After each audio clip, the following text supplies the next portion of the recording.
Okay. All right. Let me share my screen. Okay, awesome. So, bienvenida, chica. It's just the two Thank of you. us for now, but happy Hispanic Heritage. I know You as you're well. Brazilian, so I don't know if you celebrate Hispanic heritage the way the rest of us do. Do you? Yeah, awesome. So Similar. Yeah, Yeah. I'm Deborah Castillero, and I'm a second generation Latina.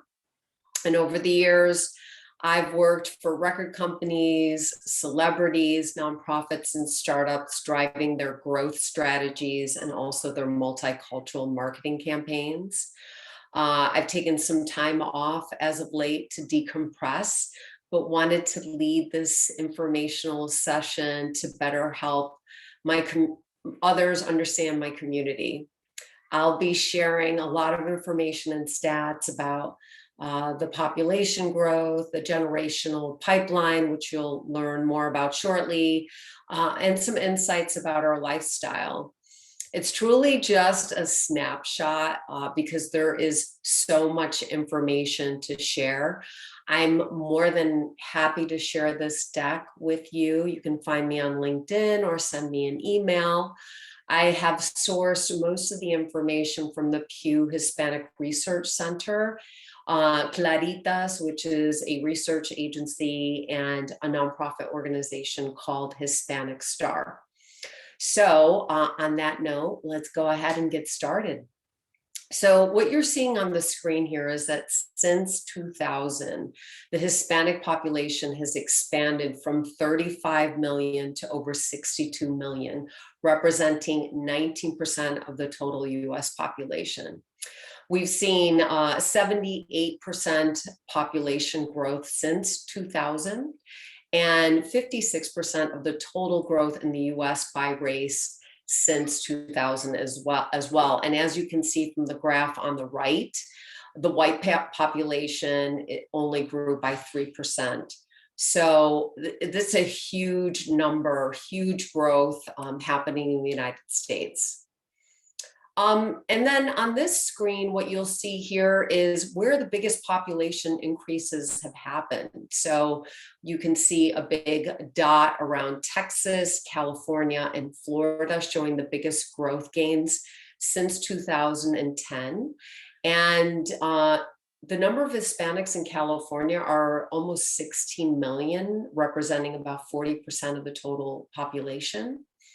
In Texas, there are 11.8 million Hispanics in the state of Texas, representing 40% of the population as well. And then the third largest state is Florida, with 5.8 million Latinos, representing about 27% of Florida's population. So this graph is powerful in the respect that it breaks down the ethnicities based upon what generation Hispanics are from. So at the bottom of the screen, you see age 75 plus, boomers, Gen X, millennials, and Generation Z. And so for the millennial population, you can see that Hispanics represent 23.4% of the total millennial population. And then with regard to Generation Z, it's almost 26%. And these insights are really important when you're thinking about how to segment the market and understand how to communicate with this different generational pipeline. So as the generational millennials now are the most populous, diverse, and highest spending generation in America's history, 1 in 5 is a parent today. And then the next 10 to 15 years, 80% of millennials are actually going to become parents. So we also know that 67% of millennials are multicultural, and more than half of them are working moms. So again, these are really, I think, very strong insights to really understand what's happening in terms of a shift, what they call, the browning of America, ensuring that our campaigns, that we're featuring multi-generational and multicultural individuals in our campaigns, and using the kind of language and nuances that are familiar and resonate with them. So this graph, you can see, this slide, you can see I'm actually in this slide as well. So when I refer to the generational pipeline, there are a lot of distinctions between language usage and culture. So the very first person on the left-hand side is what I would call, which is first generation Latinos. They represent about 27% of the total US Hispanic population. Their average stay in the United States is about 7 years, and they are consuming content en español because that is their primary language. They have a very strong affinity towards their country of origin. And then you have me. I'm actually wearing the tembleques that my abuela gave to me. I am a second generation Latina. I am bilingual. This population represents about 26% of the total US Hispanic population. And in my case, I was required to speak Spanish, not necessarily at home, but when I was sent to spend time with my abuela, my grandmother in Panama. The content I consume mainly is in English. In most cases, there's sometimes a mix of foreign born and US born. So what you see reference to is DACA. Dreamers that were brought here at maybe, at 3, 5, 7 years old and living with parents who are immigrants. We definitely identify as 100% Hispanic and 100% American. Nielsen actually coined this phrase. We refer to ourselves as ambicultural because we really do live in both worlds, and we also speak Spanglish. Then you have another second generation Latina who is more English dominant. She was born in the US. She has some Hispanic cultural practices. And in many cases, we're seeing with this segment of the population, what I refer to as retro acculturation. So really trying to find ways to connect with the culture, mainly because there is a disconnect with the language. And then you have your third generation Latinos who are completely English dominant, representing about 17% of the total population. They are fully Americanized. They have few Hispanic cultural practices in their lives, and they're more likely to pursue a college education. And at any point, if you have any questions, feel free to interrupt me. But as I mentioned, I'm going to be happy to share this deck with you later. And here's some additional anecdotal information about behaviors and beliefs and identity with regard to second generation Latinos. They consider themselves to be typically American. 45% say that speaking Spanish really is an essential part of what being Hispanic means to them, compared to 20% of third generation Hispanics. 32% of second generation Latinos, both of their parents are from Central or South America or Mexico. 29% socialize with other Hispanics and gravitate towards other Latinos to celebrate our culture. 26% have a Hispanic last name. 24% are participating in or attending some type of Hispanic cultural celebration. And 16%, although small, identify with being Catholic. So those are just some additional pieces of information about our belief systems.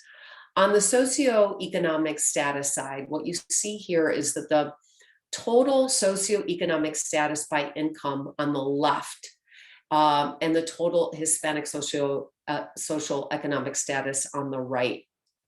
Basically shows the blue portion represents the middle class. And what you can see by comparison is that the middle class for the total SES in 2020 is actually growing amongst Hispanics. And there definitely is evidence to support that a college degree, and especially a postgraduate degree, significantly improves the earning potential for Hispanic households, even more so than non-Hispanic white households. So there's a lot of really good insights here on where things stand within our community from an economic standpoint. So here, this graph is really significant for brands and nonprofits and producing content. That core country of origin really matters in addition to one's level of culturation. So, you know, there was a time I worked for Sony Music, and Univision was really run by Cubans and not Mexicans, and a lot of their content was geared more towards a non-Mexican audience. And I also found that there were radio stations that weren't really addressing the growth of the Hispanic market, and therefore playing music that wouldn't appeal necessarily to a Mexican American who would be interested more in music and a genre from Mexico. And so it's really important to understand country of origin, because what you can see here is that the majority of Hispanics in the United States are Mexican. The second largest group is Puerto Rican, and the third largest is Salvadorian. So when thinking about casting talent, if you're working on a spot specifically in California, you're going to want someone who represents that culture, and that would be predominantly Mexican. If you're in New York City, then you're going to want to use talent that is more Puerto Rican or Dominican. So really understanding the nuances with regards to where the country of origin is. For example, in Miami, it's mainly Cuban and Venezuelan. So while that number is very low on the graph here, it's quite significant in southern Florida. So those are things to really think about as you're thinking about different campaigns. Okay. Oops. Sorry, I just lost my notes here. 1 second. Here we go. Okay, so these next series of slides are from HispanicStar.org, which is a nonprofit organization that's really shining light on everything Latino. So what we see in this particular slide is, this Deborah? is really, yes. Sorry to interrupt you. I just want you to let you know that some of the slide is being cut off. Oh, so sorry. Let me move this over. Is that better? Yes, perfect. Okay, thank you for sharing that with me. You're welcome. So Latinos are younger than the general population.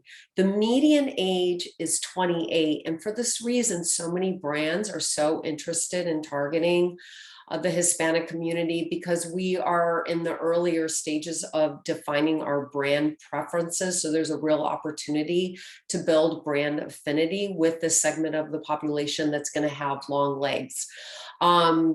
So we have millennials and Generation Z are really driving growth in video games and the auto industry.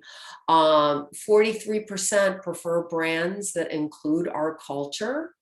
54% of Latino students are finishing a bachelor's degree, and college enrollment is expected to increase to 26%. So there is a lot of information to be culled from this slide, and so I'm just going to pull out some highlights to share. So we have a passion for sports, right? Can anyone say goal? 68% of soccer viewership is from Latinos. 54% of all sports fans are more likely to support companies that sponsor our teams. And 4 out of 10 Latinos watch sports every day. So if you're interested in connecting with Hispanic men, sports is the way to go. We're huge fans of soccer and also baseball, but there's also growing interest in football americano. You still see the slides okay? Yes. Awesome. So as I mentioned earlier, Hispanics are a major driving force of the economy in the US. Hispanics have the single largest and highest spending minority group in the United States. And our gross domestic product is valued at, if we were our own country, it's valued at $2.6 trillion. We have 16.6 million voters, a historic record in 2020. 18% of all military are actually Hispanics.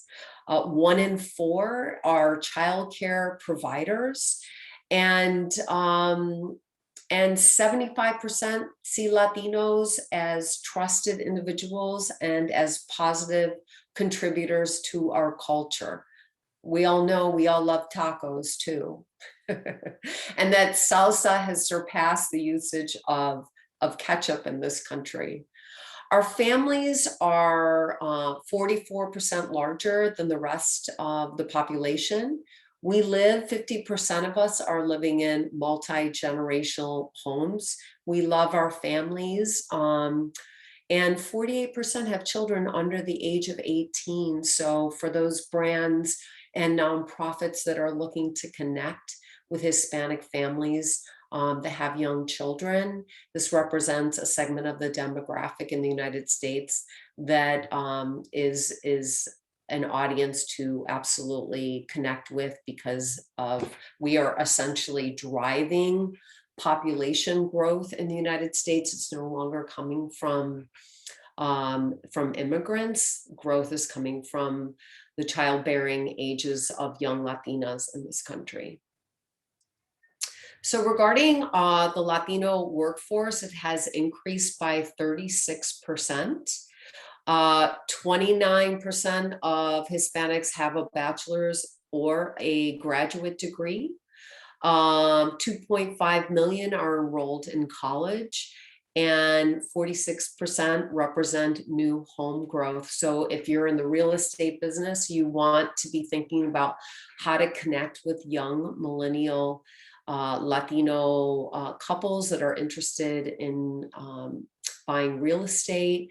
If you are working at a college, recognizing that the growth rate of Hispanics is increasing, so you want to make sure your staff, it represents the diversity that is being reflected in the classroom as well. One thing my mom used to say to us when we were kids were, because I was the first person in my family to graduate from college. I was raised by an immigrant. I was raised by a single mother who worked 3 jobs. And she did everything that she could to make ends meet for us. And she used to tell us all the time, we may be poor, but we are not stupid. And so she very much valued education, as do many Hispanic parents value education, want to see their kids graduate from high school and college. While college attendance has doubled, we still need better access to education, including early Head Start programs, which aren't always readily available in the neighborhoods in which we live. And I also know that only 8% of US teachers are Hispanic. And I know that Teach for America is really doing a great job trying to raise those numbers, and that we are trying to, that the US Department of Education is really trying to change those stats. We need more Latino teachers in the classroom so that our kids can connect in a meaningful way, in a cultural way, and see themselves in that industry so that one day they may become teachers as well. So from like a cultural standpoint, Dia de los Muertos is a very special holiday that's celebrated not only in Mexico, but also in Guatemala, Peru, Bolivia, Ecuador, Argentina, Colombia, and El Salvador. There was a movie that was produced by Disney called Coco that did exceedingly well, the 16th highest grossing animated film ever. It's a wonderful way for brands, for school districts, for supermarkets to celebrate this holiday with intentionality, because it is an integral part of our identity. Even though it's not celebrated amongst Puerto Ricans or Dominicans, again, recognizing the huge influence that the Mexican culture has on American Hispanic culture. This is a really important holiday for us to take under consideration, and brands like Target and Nike have already implemented campaigns to connect. And so I would describe this as, there are opportunities for us to demonstrate a cultural wink to Hispanics, even to English speaking Hispanics, where we can integrate holidays and music that speaks to our cultural identity without it having to be in Spanish. And so this is something that brands and all marketers should be doing, and small business owners as well, to connect in a meaningful way with Hispanic families. I also want to mention the importance of the Afro Latinos in our culture. For many years, marketers were not including the Afro Latinos in campaigns. We rarely saw dark-skinned Hispanics on Univision or being celebrated. And we know that 1 in 3 African Americans are actually Latino as well. They are US born. And the most common places of origin are Cuba, Puerto Rico, Colombia, the Dominican Republic, Brazil, and Venezuela. So I think this is a really important consideration as we look at things from a DEI perspective going forward. So as I mentioned at the beginning, there are several references here that you can access additional information about all the stats that were presented today. And I do want to say that I did this as a gift to the community, but I am on the National Board of Directors for Little Free Library. And we have a special initiative centered around bringing diverse books to our book sharing boxes all around the world. So we're increasing the number of books that provide perspectives on racism and social justice and celebrate people of color and the LGBTQ plus community and other marginalized voices, to incorporate their experiences in the books that we represent. We also have a mobile app. So if you're ever curious where there might be a little free library in your neighborhood to donate or to access books, you can click on the link there to find more information. And if you want to make a donation, there is a link there. And so on that note, I will stop sharing to ask if anyone has any questions.